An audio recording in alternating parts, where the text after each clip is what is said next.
no me quedó otra que estaba yendo y volver, así que por eso la pasé virtual, ¿sí? Pero bueno, lo bueno de esto es que no perdemos, ¿sí? Y, y avanzamos por acá con otra estrategia, ¿sí? Recibieron el cuestionario que les mandé, me imagino, ¿sí? Bueno, ese mismo cuestionario, a fin de la clase de hoy, que voy a exponer lo que sería fallas de mercado y demás, debieran poder contestarlo, ¿sí? Eh, ese cuestionario. Yo voy a dejar la actividad puesta en el campus y la vamos a pautar para que esté entregada eh, para el martes que viene, ¿ok? Son un par de preguntas, no es tanto. Bien, dicho esto, debiéramos empezar, ¿sí? ¿Alguna consulta, comentario, lo que requieran?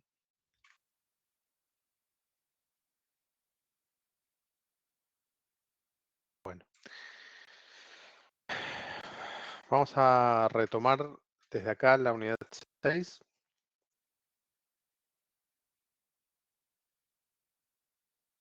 Esta unidad, que bueno, tiene una carga de, de abstracción muy alta, como les venía diciendo, porque, bueno, intenta reproducir, digamos, el equilibrio general a través de la modelización general de los modelos de consumidor y productor.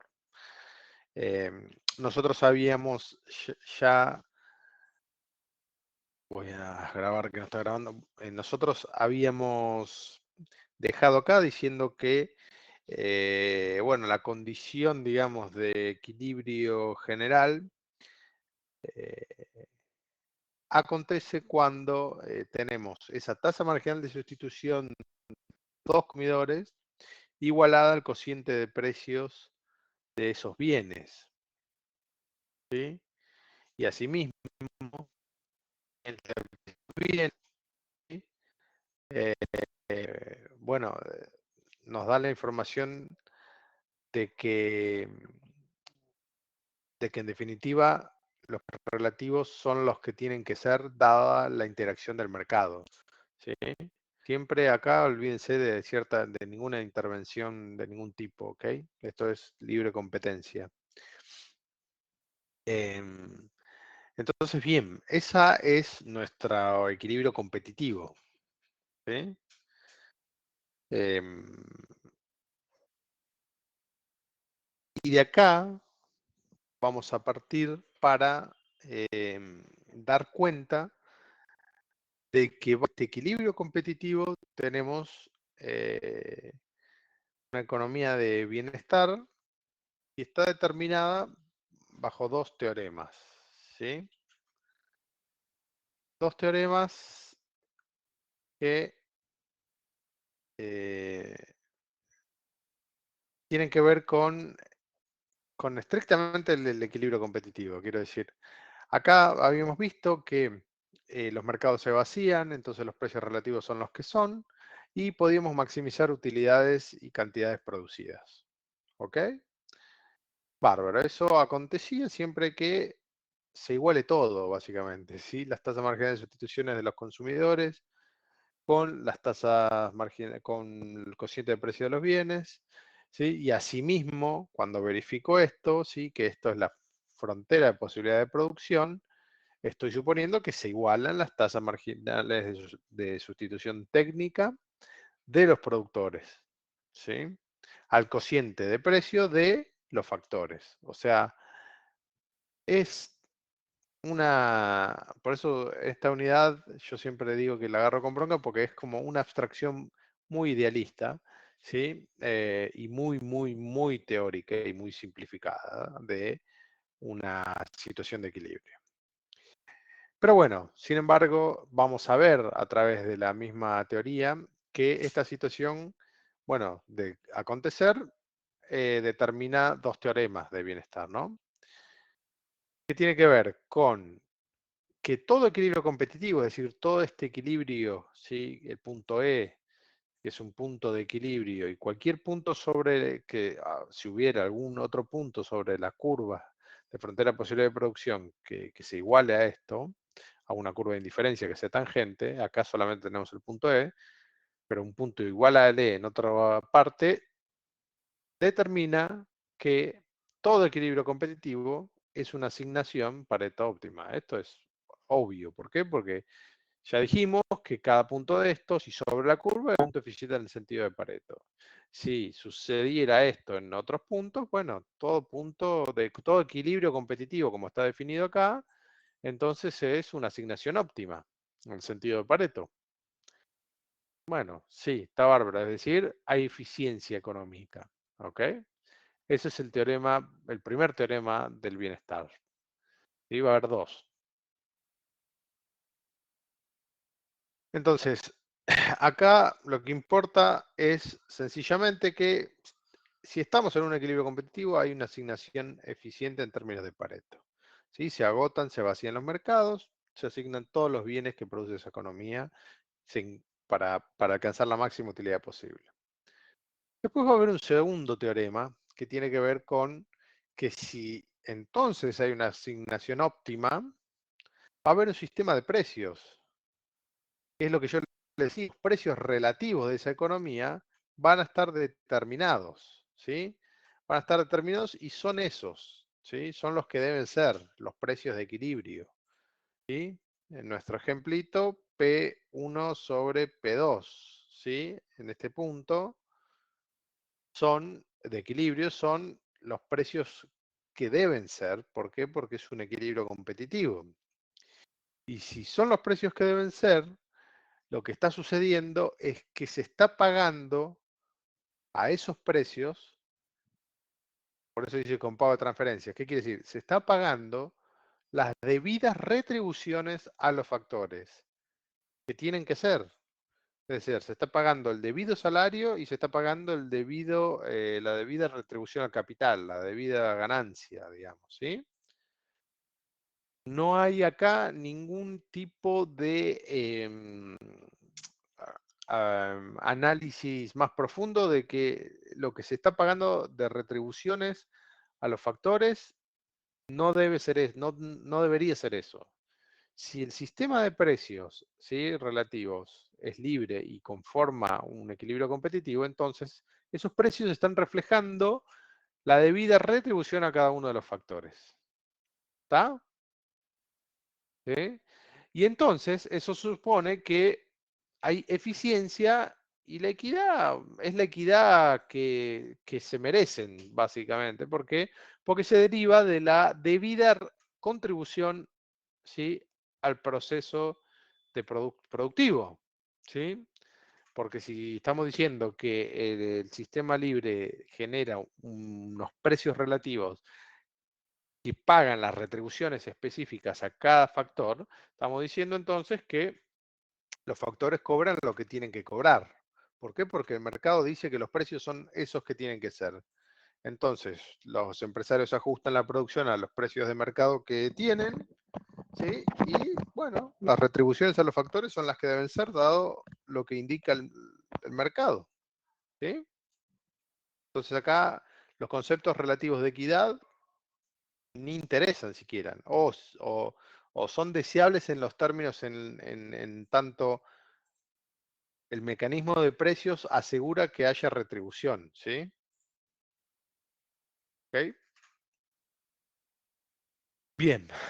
¿Se entiende esto? ¿Sí? ¿Se entiende que lo del sistema de precios, ¿sí? Que dado un equilibrio competitivo, yo tengo un sistema de precios entonces, que es específico, que habla de unos precios relativos. Precios relativos quiere decir, el pan cuesta 10 y por decir cualquier cosa, ¿no? El pan cuesta 10 y el arroz cuesta 5, ¿sí? Tengo precios relativos, ¿sí? Que los determino a través de la interacción con el mercado, que forman equilibrios competitivos, en donde no tengo ninguna intervención del Estado o de nada. Si eso es así, los precios son los que deben ser.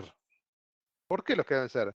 Porque son los que pagan las remuneraciones que deben ser, porque el mercado evalúa el mercado a través del valor que tienen esas mercancías, en tanto son útiles y escasas, valúa lo que le parece.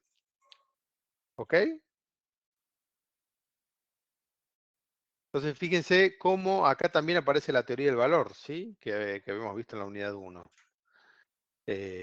Bajo un equilibrio competitivo, recuerden, suponen que, eh, que tenemos un sistema competitivo, ¿sí? Entonces, si sucede eso, bueno, tenemos precios que son los que deben ser. Entonces, acá tenemos dos teoremas del bienestar que nos dicen la micro que deben ser, dado todo lo que venimos viendo, ¿no? Si el modelo cumple todo lo que venimos diciendo. Y inmediatamente lo que tenemos después de eso, si la misma micro nos dice, bueno, esto está fenómeno, el modelo es así, funciona, los teoremas de bienestar son estos, pero tenemos que decir que, bueno, hay algunas cositas. ¿Cuáles? Bueno, acá tenemos la primera, ¿no? Que habla de la imposibilidad de Arrow y que yo lo voy a resumir acá. Ustedes los tienen de diapositiva un poquito más desarrollado, pero a mí me interesa que entendamos el enunciado y una descripción de esto. ¿Sí? La imposibilidad de Arrow va a decir, bueno, no, la verdad es que todo muy lindo, pero el ordenamiento, ¿sí? De preferencias, o sea, uno si quiere la puede sugerir para un individuo, pero ahora proyectarlo a un ordenamiento de preferencias a nivel social, y la verdad es que no hay forma, dice Arrow. Por eso la imposibilidad de Arrow, dice, ¿sí?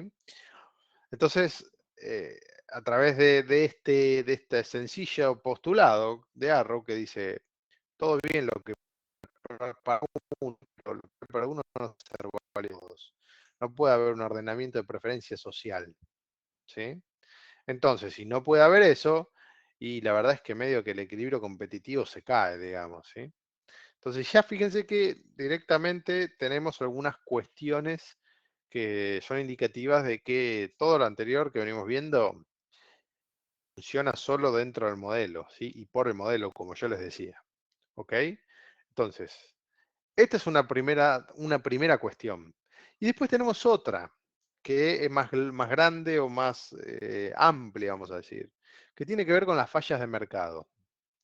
Fallas del mercado que tienen varios capítulos, digamos, ¿no?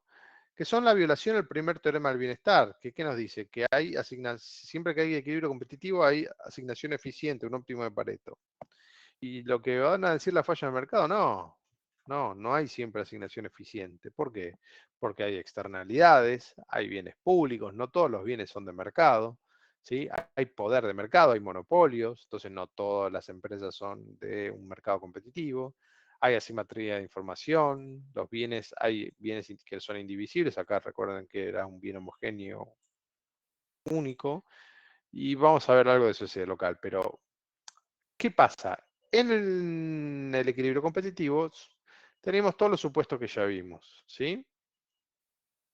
Eh, ahora bien, cuando uno analiza ese modelo, dice, bueno, funciona, pero aún dentro del modelo, lo que uno tiene que entender es que hay cosas que son propias de cualquier sistema económico que hace que el modelo no pueda funcionar como tal, ¿sí? Y una de ellas era la imposibilidad de Arrow, digamos, como acabamos de decir. Otras son las fallas de mercado. Y la falla de mercado tenemos esta lista que está acá. Y vamos a ir primero por lo que sería asimetría de información muy rápido, ¿sí? En síntesis, asimetría de información lo que está diciendo es, bueno, no siempre hay información perfecta como lo postula el modelo, ¿sí? ¿Ok? Después vamos sobre tu pregunta, Nicolás, ¿sí? No siempre entonces hay una información perfecta. Entonces hay asimetrías de información. Y hay toda una ramita de la economía, diría yo, que se encarga de ver esas asimetrías, ¿sí? Eh, entonces, ¿qué va a pasar? Bueno, hay riesgo y hay incertidumbre en general en muchísimos mercados. Por lo tal, eso genera que haya información asimétrica entre los agentes económicos. ¿Ok? No siempre tenemos información perfecta. Y si, no, y si sucede eso, bueno, entonces tenemos problemas. ¿Por qué? Porque si alguien tiene más información que otra persona, puede haber una asignación de recursos distinta, para empezar. Ya ni siquiera hablamos de eficiencia, distinta. ¿Sí? Hay alguien que toma una decisión con mayor información. ¿Ok? Entonces, mm, hay que poner en su justa medida el tema de la información perfecta. ¿Sí?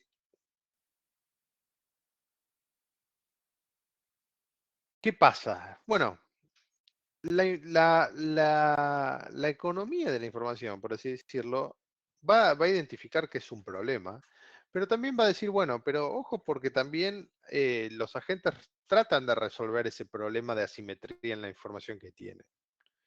¿Sí? Y para eso van a desarrollar, bueno, distintas, vamos a decir así, esfuerzos conceptuales, porque ni siquiera son teorías, a mi modo de ver, de cómo, ¿sí?, los agentes tratan de resolver eh, ese problema. ¿Ok? Yo no los voy a anunciar, simplemente lo dejo acá a modo genérico, ¿sí? La economía de la información, entonces trata de resolver este problema desarrollando algunos conceptos de cómo los agentes pueden intervenir o cómo los agentes tratan de modificar este problema de la simetría de información. No va a ser objeto de estudio nuestro ni vamos a profundizar mucho más. Lo cierto es que ustedes deben entender que hay claramente asimetría en la información. Si yo sé el precio que puedo hacer, comprar un producto con un descuento, por ejemplo, ¿sí? Yo sé que lo puedo conseguir con un descuento y el otro no, bueno, ya eso es una asimetría, digamos, ¿sí? Porque el otro capaz lo paga al precio pleno y yo lo voy a ir a buscar al descuento y sé que lo voy a conseguir. De eso a cualquier otra situación que se imaginen, ya es asimetría de la información, ¿sí? Em, entonces, hay varias cosas, ¿sí? Para hablar de simetría de información, nosotros no lo vamos a ver. Riesgo moral, selección adversa, bueno, no lo voy a pasar porque no me interesa, ¿ok? Simplemente me interesa que dentro de la falla de mercado, recuerden ustedes, tenemos la simetría de la información, ¿sí? Y fallas de mercado que sí me interesan. Quiero que veamos. Bueno, en primer lugar, las externalidades, ¿sí? Bien, Hernán. Bueno, a eso vamos, ¿sí? A las externalidades. Y en las externalidades, en primera medida, tenemos dos tipos, ¿no? Las más famosas son las externalidades negativas que decimos, o que dice la literatura, pero también hay externalidades positivas. Ahora, entonces, definamos qué es externalidad antes de cualquier cosa. La externalidad va a ser aquellas acciones de un agente que van a afectar el estar de otros agentes. Y que ese efecto no se va a transmitir vía los precios. Es decir, yo si lo jorobo a alguien, no es que estoy aumentando el precio de mi producto. Lo estoy jorobando por algo que es externo al precio. ¿Está? O sea, y el precio no lo refleja. ¿Sí? Es externo, por eso externalidad. Y pueden haber positivas y negativas, como dice acá. En las positivas, ¿qué ejemplo vamos a tener? Bueno, acá el más sencillo es un campo de flores que se instala al lado de una producción de miel, ¿no? Y bueno, eso es directamente una externalidad positiva, puede pensar uno, porque las abejas no tienen que viajar mucho para ir a polinizar, ¿no? Tienen al lado las flores que permiten, eh, bueno, hacer lo que tienen que hacer las abejas. Pero el caso más famoso de las externalidades tiene que ver con las negativas, ¿sí? Las externalidades negativas las podemos encontrar en, bueno, en un montón de actividades. Las más típicas tienen que ver con minería y agricultura, ¿sí? ¿Y qué está diciendo la externalidad negativa? Bueno, que en ese mercado, ¿sí?, se está proveyendo más bienes que generen externalidades negativas de lo que es socialmente óptimo. ¿Y por qué lo socialmente óptimo? Porque están generando una producción tal que algo de lo que genera esa producción está modificando un óptimo social. ¿Y de qué forma? Bueno, el ejemplo que siempre ocurre con esto es la contaminación de efluentes, ¿no? De un río, por ejemplo. Una empresa, una industria o una minera que contamina las aguas, ¿sí? Con amoníaco y demás, para la obtención y producción de metales, bueno, está generando una contaminación. ¿El precio del metal refleja ese costo, digamos? No. ¿Y qué tiene que suceder? Bueno, tiene que intervenir, ¿sí? Hay alguien para que de esa forma, dice la literatura, se verifique o se demuestre ese costo adicional que está imponiendo a la sociedad la producción de ese bien. ¿Y cómo es esto? Bueno, si uno mira directamente la producción del metal, uno tiene esta línea donde el costo marginal genera un punto cual, bueno, acá encuentra la producción, QC, ¿no? La producción de equilibrio. Esta es una cantidad de producción total, privada, digamos, sin externalidad. Sabemos que este bien, por ejemplo, la actividad minera, genera una externalidad negativa. Por lo tanto, le impone a la sociedad un costo adicional al contaminar los efluentes, ¿sí? Un costo social. ¿Y cómo se debe ver compensado ese costo? Bueno, se debe ver compensado con una curva de costo marginal en verdad más elevada, más alta, lo cual genera que en verdad la producción socialmente eficiente tenga que ser menor, ¿sí? Al estar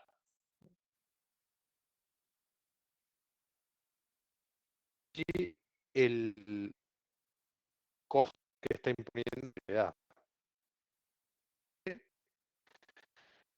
Y vemos un poco más. El equilibrio competitivo en ese caso, ¿es óptimo? Y bueno, no. ¿Por qué? ¿Sí? Porque hay una parte que genera las externalidades que no está internalizado en la optimización. Entonces, no se puede verificar el equilibrio competitivo. ¿Ok? Entonces, para que pasemos de un punto como el A, algo hay que hacer. ¿Qué se puede hacer? Bueno, se puede poner un impuesto a la PIU, como dice acá, o derechos de propiedad también, el teorema de Coase. ¿Y qué son los impuestos a la PIU? Bueno, el impuesto a la PIU es muy sencillo, ¿sí? Es un impuesto, ¿sí? Igual costo marginal externo en el nivel óptimo de contaminación. Y acá nos introducimos en un temón, porque fíjense que yo les dije a ustedes sin pena y sin, como dice el dicho, sin ningún problema, que, bueno, hay un costo adicional, ¿verdad? Al contaminar el río. Y la solución que encontramos dentro de la literatura acá, la micro, nos dice, bueno, se puede poner un impuesto adicional para que se refleje en el costo de la empresa esa externalidad negativa que genera, ¿verdad? Con un impuesto, por ejemplo. Bárbaro. ¿Qué pasa con esto? Hay algo muy sensible, ¿no? Que es, bueno, yo le pongo un impuesto y listo, no hay problema. Ahora, ¿cuánto es? ¿Cuánto dinero debo yo recaudar que refleje ese costo social? Ustedes me dirán, bueno, tiene que haber un estudio de impacto ambiental. Sí, claramente. Bien, y el estudio de impacto ambiental, ¿qué tiene que hacer? Valorizar el daño ecológico que se esté generando. Ok, listo, entonces lo tengo resuelto, ¿verdad? ¿Sí o no? ¿Qué piensan ustedes?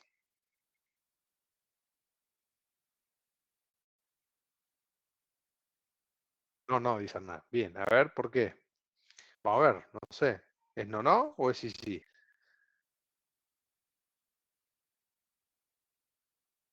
El resto puede aportar sus comentarios. ¿Lo tengo resuelto o no? Viene un comité de ecologistas, o sea, licenciados en ecología y demás, expertos en biología y en aguas, y dicen, bueno, la contaminación que se va a hacer acá es tal, esto va a generar un daño tal, y bueno, si uno agarra este daño generado y lo evalúa más o menos, esto genera un daño valuado aproximadamente en tantos millones de dólares, supongamos. Bueno, listo. ¿Qué hago? Agarro la tasa impositiva, la multiplico, ¿sí? Por la producción que genera, el valor agregado que genera y trato de llegar a ese número. Y lo tengo solucionado.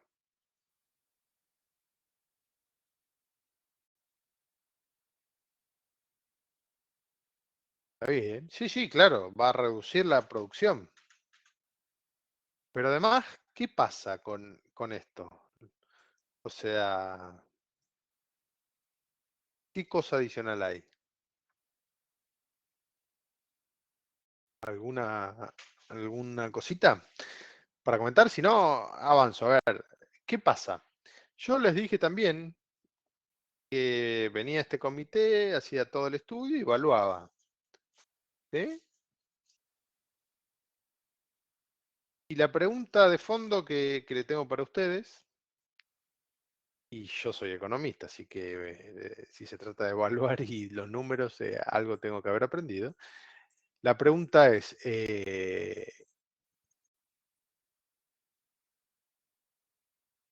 tan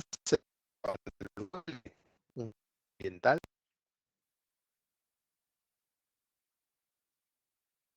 O dicho de otro modo, ¿es conmensurable un daño ambiental? ¿Me escuchan? ¿Me están escuchando? Bien, les decía entonces, ¿es sencillamente evaluable un daño ambiental? ¿Es conmensurable un daño ambiental? Es decir, eh, pensémoslo así, y para eso nosotros vemos la unidad uno, ¿sí? Que tiene que ver con el valor. ¿Podemos evaluar un daño ambiental?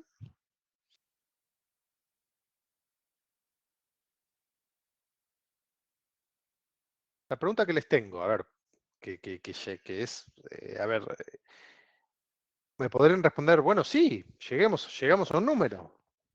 Ok, bárbaro. ¿Y ese número compensa justamente el daño ambiental generado?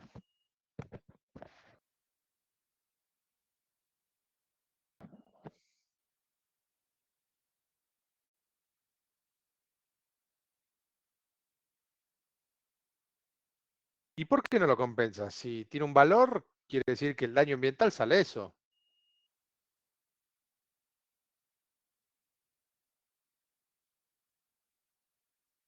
La pregunta es más, pero no se soluciona, dice Paula. No, pero la literatura no dice que se va a solucionar. La literatura lo que dice es valor a ese daño ambiental. Lo que yo digo, lo que yo les pregunto es que justamente tiene un valor ese daño ambiental. Es decir, la sociedad pacta que quemar el Amazonas sale 10 mil millones de dólares. O sea, impone un costo social de 10 mil millones de dólares. Es decir, nos quedamos sin oxígeno en el ambiente, pero lo evaluamos en que quedarnos sin oxígeno equivale a tantos miles de millones. ¿Sí? Es una discusión más filosófica, si quieren, por detrás. ¿Sí? A eso me refiero. A que hay una inconmensurabilidad, ¿sí? En las externalidades negativas muchas veces que tiene que ver con esto, ¿no? Nosotros estamos imponiendo costos a generaciones futuras y que la verdad son inconmensurables, nadie los puede medir, ¿sí? porque por más que digamos que tiene tal o cual valor, ¿sí? Bueno, es como todo, ¿sí? Si uno está dañando un recurso que sirve para la vida humana, bueno, la verdad es que no, no tiene conmensurabilidad, ¿ok? Bien, entonces, ahora, visto desde el punto de vista de la solución de la externalidad negativa en la literatura microeconómica, lo que vemos es que tenemos esto que decía, impuestos a la PIU y derecho de propiedad. Un impuesto es cobrar ST, que es igual al costo marginal externo, ¿sí? En el nivel óptimo de contaminación, como si hubiera un nivel óptimo de contaminación. Y entonces, en este gráfico, la impositiva estaría conformado por la diferencia entre el costo marginal privado y ese costo social. En cambio, en el bueno, tengo derecho de propiedad.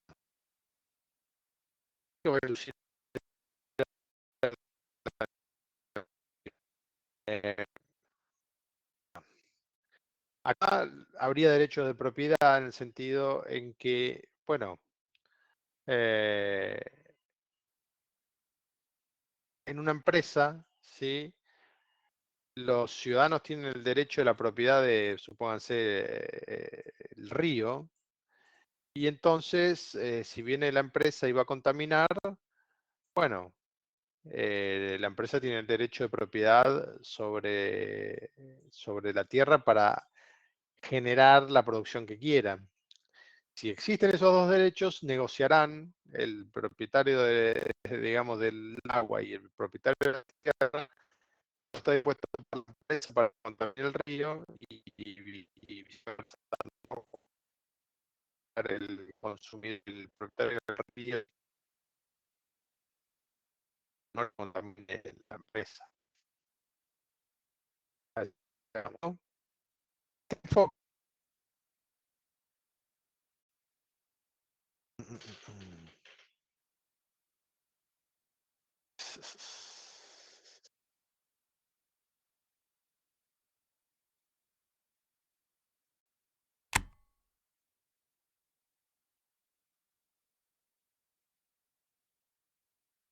¿Me escuchan?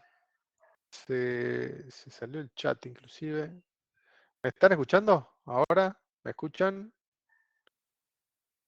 Sí, me sacó. Bueno, bien, ¿verdad? Ok, es decir, que sucede hoy día, bueno,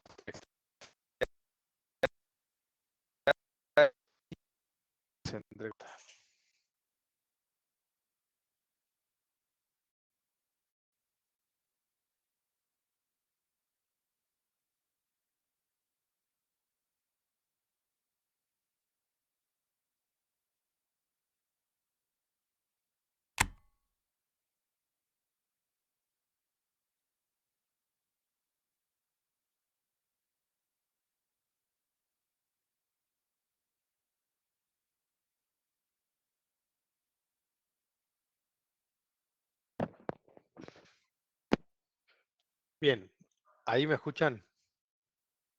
¿Ahí se escucha bien? ¿Se escucha bien ahora? Cambié de internet. Bien. Bueno, entonces, volvemos a los teoremas de Coase, a los derechos de propiedad. Decía, me llegaron a escuchar cuando decía lo de quien tiene la propiedad de la tierra, quien tiene propiedad del río, negocian para ver cuánto deja uno contaminar y cuánto el otro no contamina, ¿sí?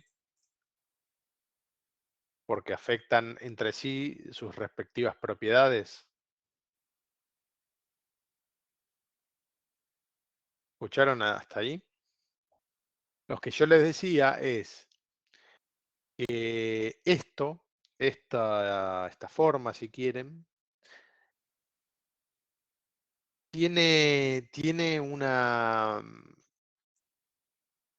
forma concreta, valga la redundancia, ¿sí? A través de unos títulos que tiene que ver eh, con un instrumento, ¿sí? Que es como un derecho de propiedad, eh, y que son los bonos de carbono, ¿sí? No sé si alguien escuchó alguna vez algo de esto, ¿sí? Los bonos de carbono, por ejemplo, son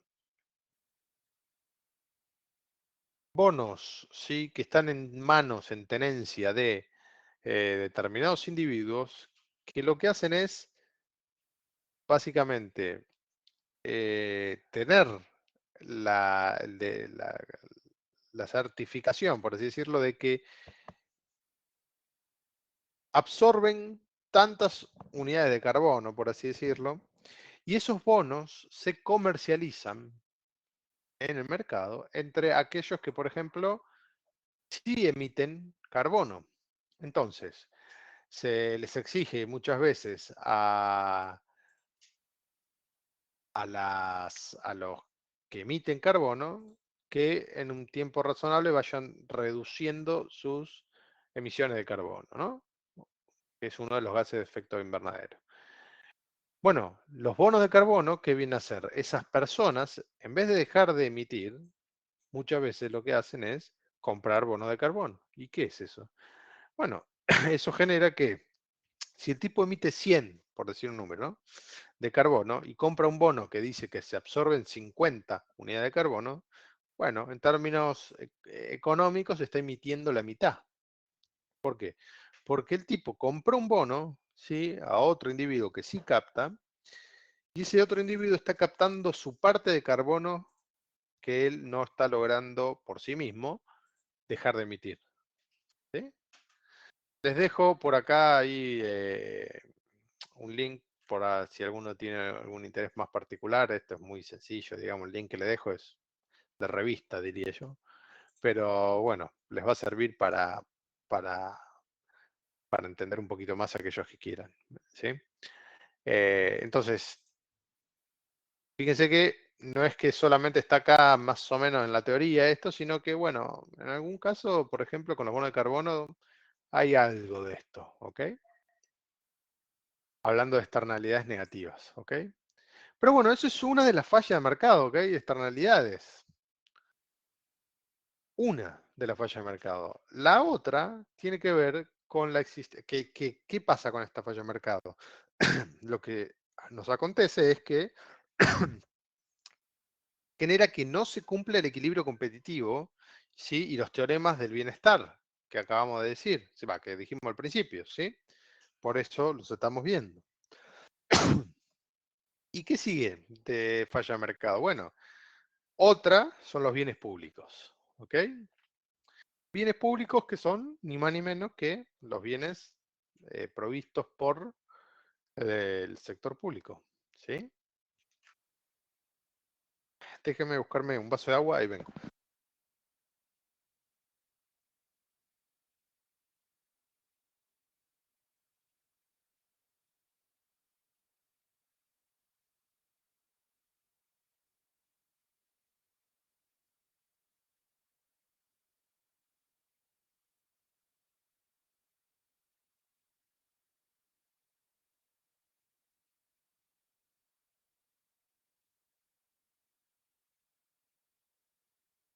Bien.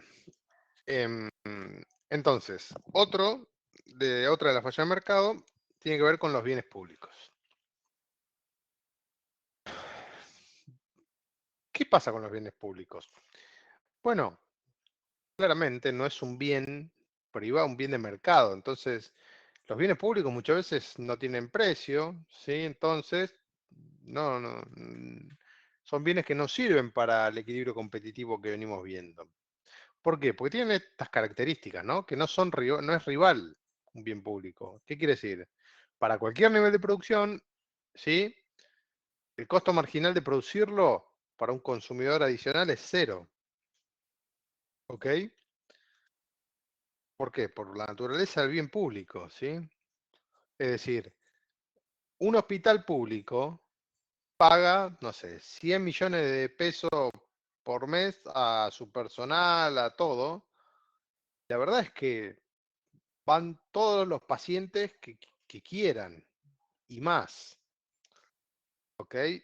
Y difícilmente, ¿sí?, haya un costo marginal adicional, si bien tiene un presupuesto asignado, entonces el costo marginal adicional ahí es difícil de observarlo, ¿ok? Todos van a ser atendidos. No es excluyente, aunque en verdad no sucede que todos son atendidos, quiero decir. A ver, por lo menos no es, o sea, en su naturaleza ese bien público no es rival, ¿sí? Es decir, cualquiera podría ir. Después en la práctica tenemos situaciones distintas, ¿no? O en la escuela pública lo mismo, ¿sí? La universidad pública, ¿sí? La universidad pública, un bien público en el que, bueno, eh, a mí, digamos, o a cualquier docente no le van a pagar más por si vienen en vez de 30, 50 o en vez de 50, 80. No, ¿sí? El costo marginal es el mismo, ¿ok? No es excluyente, no es posible excluir a nadie de su consumo, ¿sí? Es difícil o imposible cobrar a los individuos por su consumo. Entonces, a nadie se excluye, ¿sí? Por eso siempre se hace hincapié en la universidad pública, inclusiva y de todos. Bueno, no se excluye a nadie, es la naturaleza del bien público, ¿sí? Por más que se lo diga de la mejor o peor forma que se lo diga, ¿sí? La naturaleza del bien público. Entonces, no es rival y no es excluyente, ¿ok? Puede haber un bien público impuro, ¿sí? Que tiene que ver con que, en general, todos los bienes públicos, lo que es claro es que no es excluyente, pero puede que haya rivalidad, ¿sí? Es decir, que haya un costo marginal de producirlo que sea positivo, ¿ok? Que eso también es más lógico, ¿sí? Pero de ambos se trata de bienes públicos, ¿está? ¿Se entendió? A las características propias del bien público. Entonces, esa propia existencia del bien público nos impide alcanzar soluciones Pareto óptimas. Por lo tanto, estamos otra vez diciendo que no acontece el equilibrio competitivo, no se cumplen los teoremas del bienestar. ¿Sí? ¿Qué soluciones podría haber para este tipo de problema que son los bienes públicos y para que exista un equilibrio competitivo? Bueno, deberían tener precio los bienes públicos, en definitiva, ¿sí? Porque de otra forma no se puede dar. Y de la forma en que tengan precio, de alguna forma, un bien público es que haya alguna contribución voluntaria. Pero bueno, ya por su naturaleza es un bien público, entonces no va a existir un equilibrio competitivo, ¿sí? Las contribuciones voluntarias siempre tienen sesgo porque en las contribuciones voluntarias habrá alguno que es muy voluntario y otro que es muy poco voluntario, así que en definitiva no va a conferir un precio. ¿Ah? Eh, y pasa esto, ¿no? Cuando yo digo hay uno muy poco voluntario y otro muy voluntario, bueno, empieza a haber free riders, se llama, ¿no? Deshonestos. Que en verdad lo que hacen es no pagar o no contribuir por ese bien público que, o no hacer la contribución voluntaria, entonces no se expresa una suerte de precio en ese bien público. Pero eso va a pasar siempre, digamos, ¿sí? Así que, digamos, no se puede remediar de ninguna forma. Acá hablamos de medidas remediales para esta situación, como el equilibrio Linhart y la revelación. Yo no lo voy a dar porque me parecen por demás tirados de la oreja. Así que, en definitiva, todo bien público siempre será un bien público y mientras sea un bien público, no existirá el equilibrio competitivo ni los teoremas de bienestar tal como lo venimos viendo, ¿sí? Esto que está acá, equilibrio Linhart, ¿sí? Y lo de las revelaciones, olvídense. Bien, ¿estamos hasta acá con bien público? ¿Sí? ¿Me siguieron?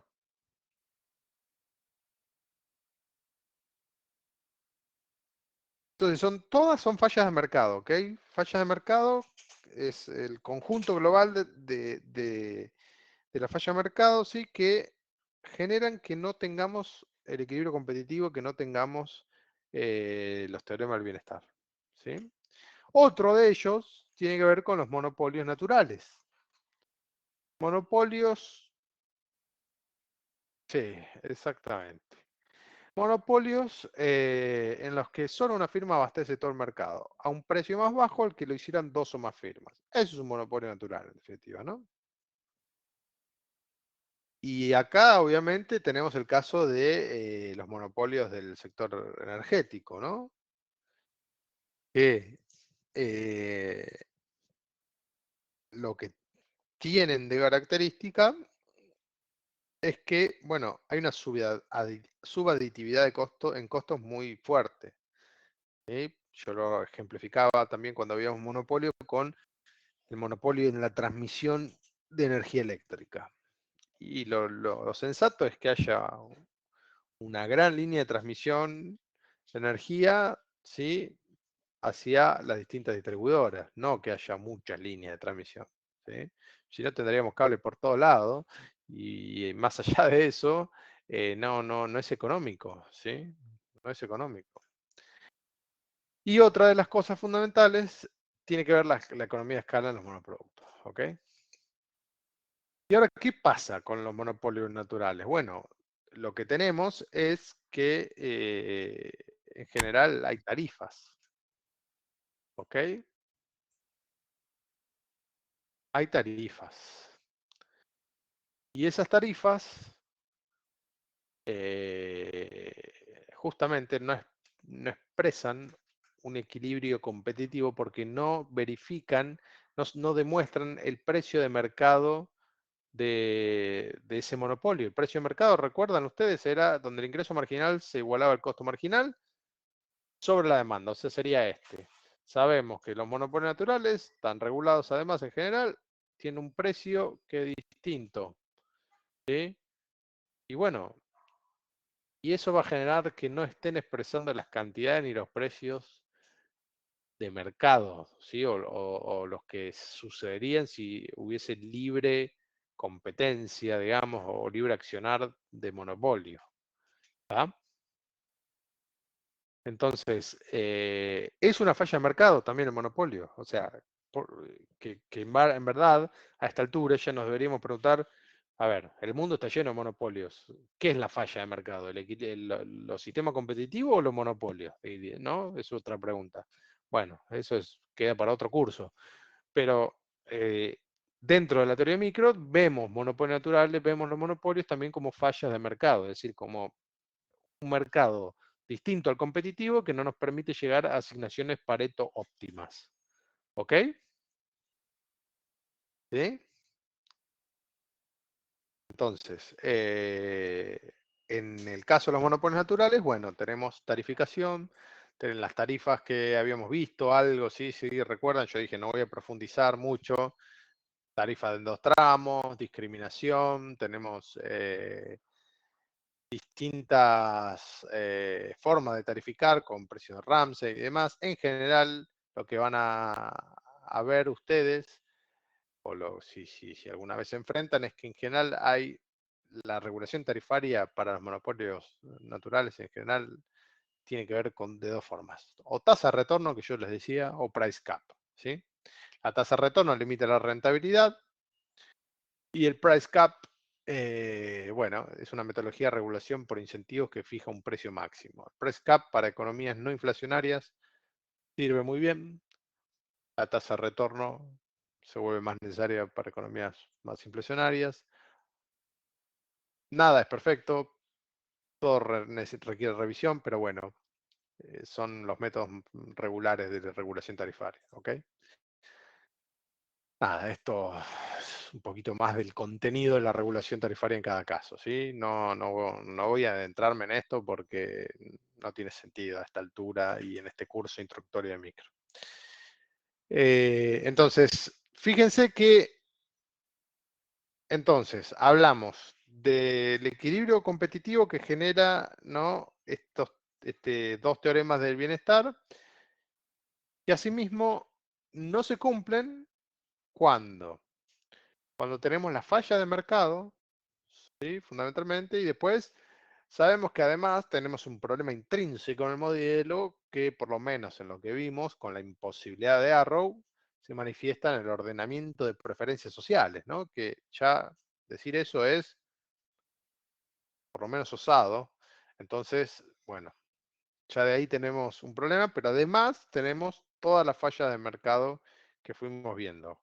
Asimetría de información, externalidades, monopolio, bienes públicos, ¿sí?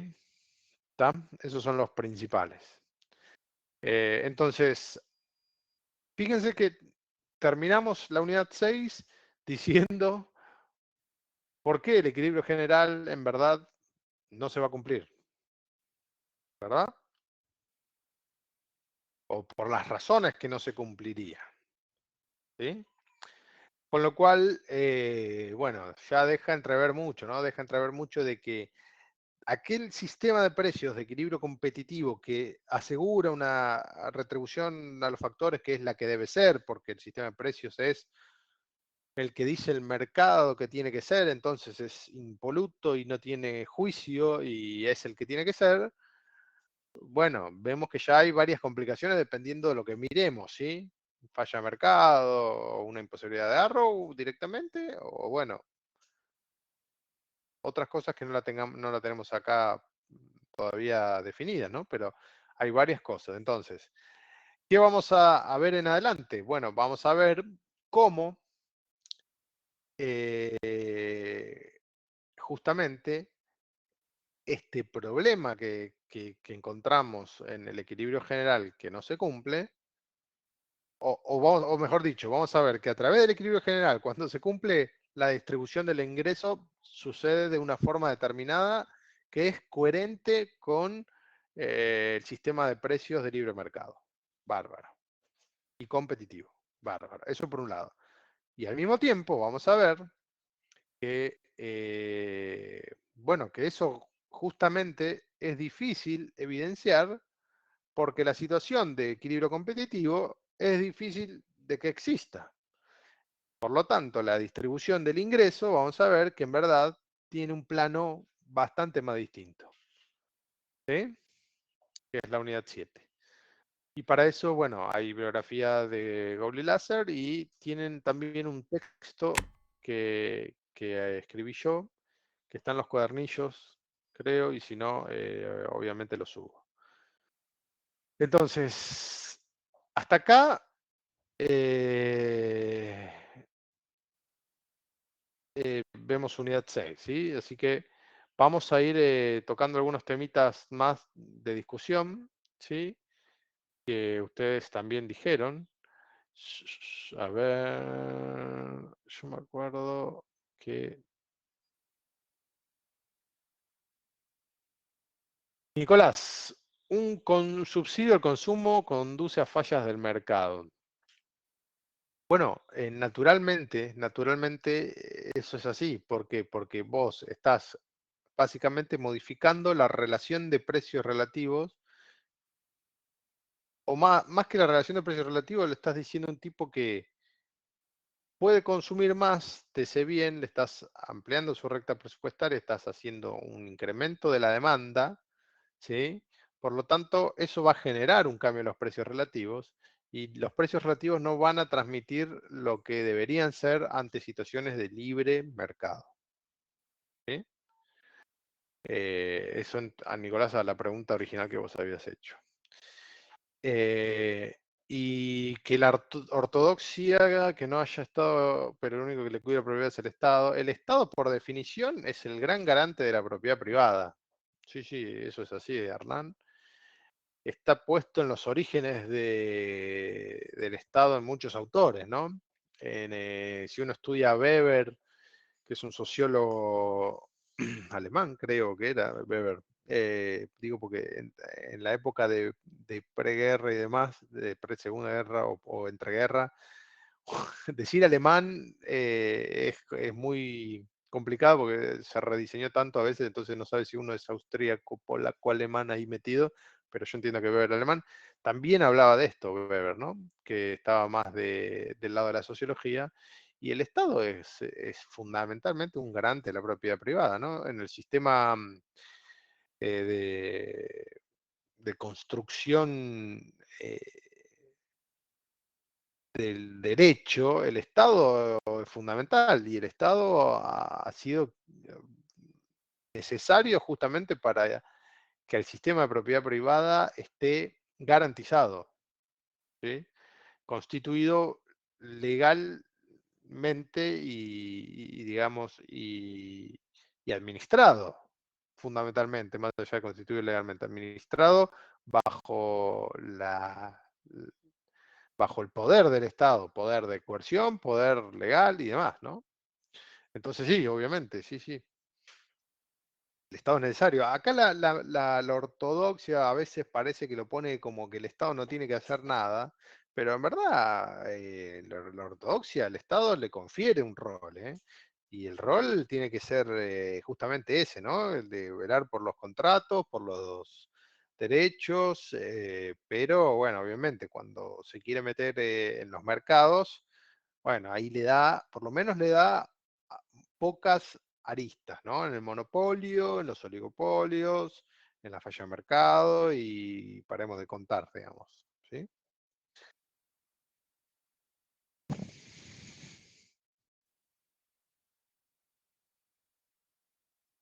Así que bien. Sobre el Estado hay un montón de literatura, ¿sí? Un montón, montón, montón. Estamos hablando si hablamos del Estado, tenemos que remontarlo, para mí, en un estudio que sea bien fundado y consistente, hay que remontarse a Aristóteles. Y de Aristóteles en adelante hay que leer bastante, ¿sí? Pero si hay alguien que escribió del Estado cuando no existía un Estado, tal como lo conocemos, es Aristóteles. Y después, bueno, tenemos muchísimos autores, ¿no? Y dentro de ellos, bueno, tenemos a los que vimos nosotros, que los vimos nosotros para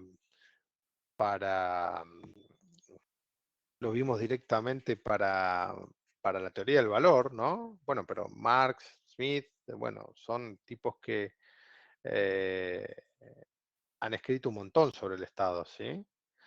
Y bueno, obviamente contractualistas sí, ¿no? Hobbes, Locke y Rousseau, y bueno, son unas bestias. Locke, siempre me acuerdo, porque del origen del Estado, si a alguno le interesa, le paso o pueden buscar en internet un texto que escribí con un colega de Aristóteles y Locke, ¿sí? Sobre el Estado, que me gustó mucho en su momento porque, bueno, obviamente en todo pensamiento económico es fundamental el Estado, ¿sí? Aparece siempre, y aparece cuando nos podemos enojar, nos podemos alegrar, no importa, pero siempre aparece, ¿sí? Entonces, eh, a todo aquel que le interese, les invito a revisar porque sí, sí, es muy importante, ¿sí? Así que bien, bueno, hasta acá llegamos con unidad 6, ¿sí? No sé si hay alguna consulta, comentario, pregunta, algo para comentar.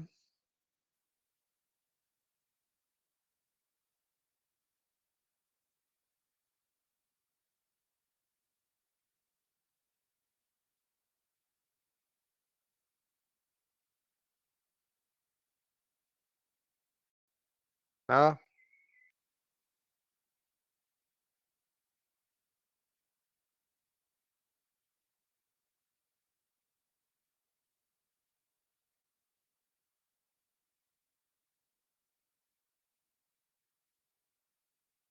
No, las consignas, yo las mandé ahí en el chat para que las tengan, las revisen. Yo ahora las voy a poner en un trabajito formal en el campus, ¿ok? Así ustedes las elaboran por afuera si quieren, ¿sí? Después copian, pegan y meten en el campus, ¿sí? Como hicimos con lo de elasticidades, ¿se acuerdan? ¿Ok? Así que la van a tener ahí, ¿sí? Son preguntas cortas, pero les ayuda un montón a aclarar los conceptos que vimos, ¿sí? Así que tómense el trabajo de redactarlas bien también, ¿sí? Se entrega martes que viene, Ornella. Voy a ponerlo a última hora, ¿sí? Por si hay alguna pregunta que tengan que resolver el martes que viene, la resuelven antes de que empecemos la clase y a última hora la entregan. Bien. Bueno, ¿dudas? ¿Alguna consultita? Nada. Nada que aportar. Si no hay nada, los libero, volviéndoles a pedir disculpas por el pase a virtual de hoy, pero bueno, la verdad es que no me quedó más remedio, ¿sí? Así que igualmente hoy va a ser una clase también bastante más expositiva. Si bien íbamos a trabajar las preguntas en clase, bueno, las preguntas las trabajan ustedes y bueno, confío en que las van a trabajar bien. Igual el martes podemos tomarnos unos minutos a ver algo, ¿sí? Antes de comenzar la clase, que va a ser una clase unidad 7. ¿Sí? ¿Les parece?